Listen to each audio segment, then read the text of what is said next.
to be able to get in order to get your combos going. But with Clairen, you're able to use that sword. You have to just space them out and just keep them at sword's length. So it's definitely going to come down to how well Mugi is able to keep him off him. Yeah, it's all going to be made and broken in that sort of neutral range where I think a good part of it too is also going to be based on how well like Sorzan can actually bait out those sword swings, because they're actually a little bit laggy, right? There is a bit of landing recovery on all of those moves, so like you can pick out those moments, pounce on those moments, or better yet, parry out the sword instead. So you do have your chances in the neutral. Yeah, that is the nice thing about this game. It's like the longer the range of the move is, the more lag there is associated with it. Because I mean, you see things like Maple up smash or the Frostbite strongs. Yeah. I mean, all of those have a lot of end lag to them, and they reach really far. Because, I mean, that's the idea, is that because we don't have a shield, the primary punish is whiff punishing, right? So, as opposed to, we were talking about this earlier, is the refreshing thing about Rivals is you don't have to learn when it comes to frame data whether a move is positive or negative on block, right? Exactly. The block doesn't exist. You do need to know how safe it is on whiff, though. Yeah, because, I mean, the only negative there is in this game is negative on parry. But right now, Mugi doing it. I love that crouch! Okay. But Mugi doing a very nice job of just controlling the stage as well as he can, but Sorzan finding a way into the stage here and finally having a little bit of stage control himself. Very nice cancel out of that dash attack. Yeah, getting a little bit of that Gatling combo, finding himself the parry on the up B, but of course, because the wall's right there, Mugi's going to be able to wall jump off, do another up special, make it back on stage. Yeah, that's one thing a lot of players don't realize. Because that move has such a huge hitbox, it's easy to parry, so if you could just put yourself in position, get the parry, you can use that invincibility you get afterwards to be able to edge guard Clairen. That's one of the things that I see a lot of lower level players struggling with. And right there, we saw that same thing, right? Mugi came in with the Nair, he fell and landed with it, and Sorzan reacted with his F smash and caught him just during that landing animation. Yeah, and that F smash, honestly, is nice because it also gives you that little bit of movement because it moves you forward as you're using it, so it gives you a little bit of leeway to be able to space it out against your opponent. Oh, finding himself that command grab, tossing Sorzan off stage. And that's the interesting thing about both these characters is they both have they have dominating neutral games, especially like combo advantage states, but their recoveries leave something to be desired. Yeah, but I mean, Sorzan has been doing a very nice job of dancing around the spacing of Mugi and just baiting out those pairs like you said. Gonna finish that off to make sure he has the space to be able to get back to the stage here. Sorzan definitely has to find a way to take off this first stock because he's about to lose the second here. Sorzan is the one in the lead. Sorzan's the Zetterburn. Yeah. I was confused for a moment. Like, wait, he died? I'm sorry, Mugi. Yeah. Mugi is the one. Yeah, it looks like, I mean, that's what Mugen is going for, but it's that Martharitis, right? Where once you get the opponent at a high enough percent, your confirms all stop working. Quite right, and you need to find that one tipper, especially for Clairen, where her non-tipper sword strikes don't really kill at anything resembling reasonable percent. Not at all. There we go. That's the tipper he's been hunting for. Yep, finally able to take off that first stock, but sitting at 148%, he definitely has to be careful here, because even without the fire, a move like that will kill. Yeah, sweet spot up air or sweet spot fair, both were well within killing range. Yep. And I see right now, actually, Mugen takes a moment to get his hair in order. I mean, the last thing you want is your hair getting in the way of your eyesight of the screen. Yeah. Jeez. Just the movement base that Sorzan's trying to do here. Stands around and finally gets him up in the air. Definitely doing a good job of just holding down the stage control when he has it and recognizing when to back off as well. Yeah, he's using his space kind of liberally, right? He's not being stubborn against the sword, which is very good because you're not going to be able to out-punch a sword. Yeah, because I mean that's one thing you do have to be careful because it's like once you hit that stage control, it could be kind of a trap in your mind that you want to keep the stage control. So you're kind of force yourself to keep that control, and it kind of limits what you can do. Yeah, I mean the space is valuable because it gives you room to retreat. That's the whole reason why you fought for it. To like use it in neutral, you know, occasionally fade back. Yeah, I mean, you don't have to force yourself up against an imaginary wall. But right now, just trying to keep him off the stage here. Oh, getting the spike, but again, solid DI, getting that tech as well off the side of the stage. Yeah, Sorzan's still very much in this, but, I mean, Mugi has gotten his opponent into that death percent for this next stock, but he's not going to get the chance. Dash attack into up smash, taking him out. Sorzan winning with a 2-stock, not you know, he's not looking relaxed about that 2-stock either. Though. Both these guys looking very stressed. Recognize how far into the bracket this is. Yeah, I mean, at this late in the game, you're here for a reason. Yeah. You made it here because you're good. You cannot sleep on anybody at this point. Yeah. If you sleep, you're going to give them the set, and that's the last thing you want to do. Absolutely. But right now, going into game 2 here, Sorzan starting off pretty strong, just comboing Mugi off the stage. Yeah, starting the set with a very hot Zetterburn, considering how cool he was playing the entire previous game, right? Yeah. Constantly fading backward. Here he's aggressively looking for opportunities to shine his opponent. Ooh. Yeah, I mean, on a stage like this, there's not really much that you can run to, so being able to keep up that aggression is important. Ooh. He's doing a really nice job with these flame sparks. Oh, there we go. Just takes his time, waits for the DI to be how he wants it, and gets the up smash. Jeez, I swear, it's like, once you're on fire, it's the scariest thing in the world against Zetterburn, because it's like, he kills at such an early percent once you're on fire. Oh yeah, doubles the knockback of all his smash attacks. Basically, when you're on fire, it's like, I'm going to die in the next 5 seconds. Yep. Like, I just haven't figured out how yet. Exactly. And one of the things I feel like is the best option you have against that, a little bit risky because of the up air, is just staying on those top platforms, waiting for the fire to go out. Very nice. Even though it's risky because of the up air won't get a knockback bonus, right? Exactly. So if you're at that 70% range where the smashes will kill you, but the aerials won't, yeah, being on the platforms is your safest option in terms of making sure you definitely don't die. Exactly, but the downside of that is you do give up stage control, and right now, Sorzan looking to punish him for that as best he can with those down airs. Oh, I love the fade back, just gets barely out of range of that forward smash. Yep. Very nice mix up there, going through the platform. Gonna poke him up through there, but almost died to that attack. Oh, trying to make a call out with that up smash. Finding himself, nice back air into read for the up smash on the DI. That's the second time he's gotten that this game. Really clean. Very nice string here. Gonna just combo him up off the stage, finish it off just to send him out a little bit further. And Sorzan gonna have to mix it up, but mixes up to the side of the stage and into the blast zone. Yeah, a little bit. That's the thing, in those situations, that I wouldn't characterize quite as an SD, because the thing is, your opponent is exerting so much pressure in the way that they're moving along that along the edge, that you're forced to do a really experimental angle to recover with. And because you haven't practiced that angle as much, you're more likely to mess up, but it's because of the pressure the opponent was exerting that forced you there. Yeah, and that's definitely one of the things that you do have to take into consideration. Is it because they SD or because, like you said, the pressure they exerted? And it just goes to show you how important it is to be able to exert that kind of pressure in this game. Right now, Sorzan just trying to find a way to close off this last stock before Mugi's able to steal away the momentum from him, because he's definitely been doing a good job bringing this back and actually has a percent lead now. I do. It's the smallest thing. I love how much Mugi is just using his crouch to get around the fireball. I mean, it's one of those things that you don't really see that much in this game, but characters do have a crouch. Yeah. And honestly, one of the things I was labbing yesterday, who had the fastest crouch? They have different frame data? Yeah.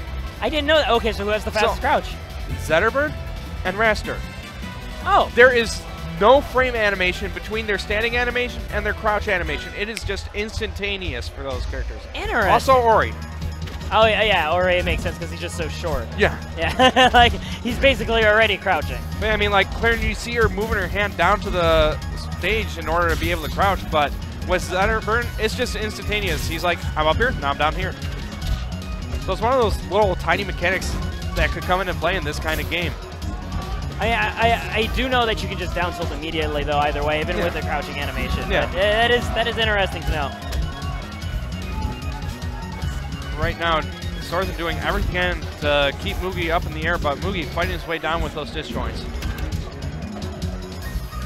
Oh, Mugi in a very dangerous situation, and he's unfortunately going to SD there. Yeah, I think he had used his wall jump to try and stop the fastball there, so that may have been why he wasn't able to wall jump after the up B. Oh, yeah, it's really unfortunate when you end up wall jumping and you intended to double jump instead, but like you just slightly misspaced one thing. Yeah, because like you're panicking, it's like I got to get close to the stage so that way I can make sure I have my wall jump, but then you end up accidentally wasting your wall jump. Oh, nice falling up air. Ooh. Oh, getting himself to shine into Spike. Man. That's not quite enough for Sorzan to close out the stock, but he does let him keep a lot of this momentum on the edge guard. Yeah, and that was impressive edge guarding there against a character that has such a huge hitbox that you can use to cover themselves with. But right now, just trying to find a way to close off this first stock. Mugi's doing everything he can, but Sorzan's movement is just so nice to watch right now. Oh, just does an F-tilt and catches him at the end of the parry animation. Sorzan forced off stage. Mugi opting to try to find himself some sort of spacing for his forward smash to connect just right. Right now going for down tilt spam, but it doesn't end up working, just barely able to slip through. Sorzan finds himself on stage once again. Yeah, that's a risk you take whenever you try and just constantly use a move like that. You're essentially creating windows rather than reacting to the opportunity that you have. Because, I mean, he's sitting down there charging. You're going to see him start moving. You don't have to just constantly throw out that down tilt. Wait for him to come to you. That's going to do it. The moment that tipper of the second hit connected, Mugi just made his way back to the stage knowing that his opponent was dead, but Sorzan still has a clean whole stock lead. Oh my goodness, looking to end his life. Instead gets spiked himself, but the up special helping connect Sorzan back towards the stage. Yeah, right now Mugi doing everything he can to keep him off stage so that way he can't gain that momentum back right now, and he is really applying the pressure very nicely. Barely spacing out these falling up airs. Yep, very nice down air. Going to get him off the stage here.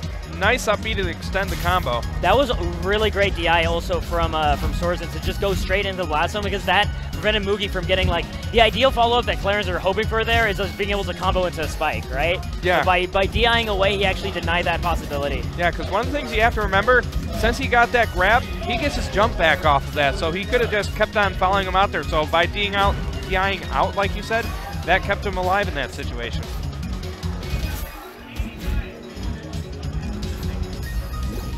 Oh, very nice parry. They're going to be able to get him back down to the stage here, but Mugi still able to keep stage control here. This is where it starts getting pretty tense and a little bit of a hold your breath moment. Yeah. It's like once you're in that last stock situation, one single exchange could make the difference between life and death. Because, I mean, yeah, even though you're at a low percent, you can still get a good dunk in this game to take it out at a low percent. So you can never let your guard down in this game. We've seen it at least like 3 times every set today. Yeah. Like some sort of absurdly fast, like 10-second life, like ended over and over again. This is, again, like this is a game where people's souls are taken from them very, very quickly. Like there's so many Twitch clips just waiting to happen. And that's part of the reason why, like, I'm happy that we have like the entirety of the top 16 being played on stream. I mean, there's just so many Twitch-worthy moments that we've seen so far. I mean, you can only imagine what's been happening in the sets that haven't been off screen. Oh yeah. Going into the next game here, both players having a game under the belt. Actually, Sorzan with the 2 you're right. Yeah, this is actually an interesting counterpick by Mugi, because this was the first stage. No, this wasn't the first stage. Never mind. But yeah, I mean, this is definitely going to be a good stage for both characters, because it's definitely going to be an easy stage to trap landings on. And with the speed that Zetterburn has, he could get in there quick with the disjoints from Clairen, able to just cover a lot of space on the ground. I think one thing that also helps too is because of the smaller blast zones, I feel like there's less pressure on Mugi to have to land these tippers or combo into the tippers, right? That is true. It does help alleviate some of the arthritis problems. Yeah, and I mean, just being able to go out there, it's going to make it a little bit easier to just string him towards the edge of the blast zone, because we've been starting to see that a little bit more as this set's gone on. He's been feeling a little bit more comfortable going off stage against Sorzan, and wow, that confirmed. The spacing by Mugi during those last 7 seconds were incredible. The amount of the wave dashes back to constantly out juke and then finding himself the grab right afterwards, that was so good. Yeah, I mean, yeah, you have the sword, but it all still comes down to movement in this game. A nice game of Pong going on there. Just bouncing that fireball back and forth between the two. Yeah. Ooh, very nice flame spark to get a combo going here. Not, unfortunately, able to find much more than that for Sorzan. Mugi, once again, finding himself in another great situation. He's just one step ahead of exactly where Sorzan wants to be in the neutral right now. Yeah, I feel like as the set's been going on more and more, he started adapting to the movement that Sorzan's been using to try and bait him out, and has just been developing his own movement around it, and it's really been paying off. Oh, almost getting the spike through the platform. Once again, just trying to keep that extra 2 feet of space between himself and Sorzan at 163% against Zetterburn. That's not a percent you see too often against this character. No, it really isn't, but it speaks to how well his spacing is, where like when he does get like hit, when he gets nicked by things, it's just by straight hits like that back air, right? But then he DIs well to get away from that platform situations, and then there's no up smash chase.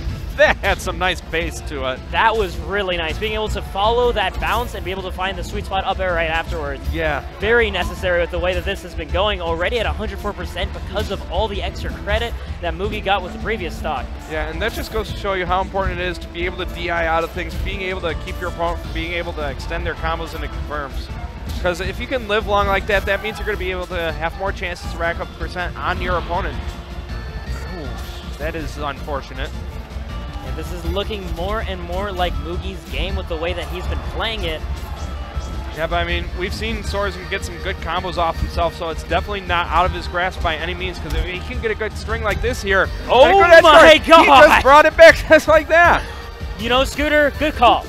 Very good call. I mean, hey, sometimes you got the commentator's curse, but every so often you get the commentator's blessing. And right now, Sorzan just trying to get back to the stage here so he can keep that going, but Mugi doing everything he can to keep him off, but the tables have turned. Oh my God, both spikes somehow missing? Jeez. That feels like fate. Those are, to me, if I was the game, I would have said, yes, you got the first one. Yeah. I mean, that is really important for Mugi here, because that means he gets to live rather than die at a low percent here. And with Sorzan at the higher percent, it's not going to take too much more for Mugi to be able to clean this game up. He's looking to space out a tipper, finds the tipper F-tilt. Finds the F-smash, not going to quite do it because it wasn't a tipper. Mugi, though, once again, keeping the spacing, not able to cover the platform perfectly, and instead gets scooped up by a down smash. Makes his way back to the stage, though, looking to try to cover Sorzan with that side B, but that's also not going to come together. God, this is such a nail-biter. And this is only the 4th game, and it could become a 5th game. Right now, Mugi, though, intent on trying to get that 5th game. With the way he's playing, trying to stay back out, great up special timing to get through that up smash. He finds himself the spike, unable to get the chase into the up smash though. Nope, but does get the edge guard situation here, which is so important against Zetterburn. Just being really patient here, just letting Zetterburn come to him, just constantly tilting him off the stage. I mean, yeah, you're not getting the kill, but that's still damage and forces him to constantly try and mix it up, but managing to close it out, and you just see the relief on his face. Yeah. Wow. I mean, the way that second stack of his went in a flash, because he started at like 22% at the beginning of Sorzan's combo, and he just carried him off the stage and into the blast zone and made it a last stock situation. The coats are coming off. Oh, no. From both players. That is weird. Okay, so there is a snowstorm outside. It is like kind of freezing all over the place. That's just how hot this action is. giving Sorzan a pat on the shoulder saying, hey, however this goes, good game. Yeah, good games, man. I mean, it has been a good set. Oh my God, the phones are flying too. I mean, you look over there and his phone ended up falling. Jeez. I mean, that just goes to show you how high the tensions are rising for this match. Because, I mean, it's been a back and forth set between these two. Because, I mean, right when you're about to count someone out, they managed to just pull off this impressive string and just bring it back within the realm of the possibility for themselves.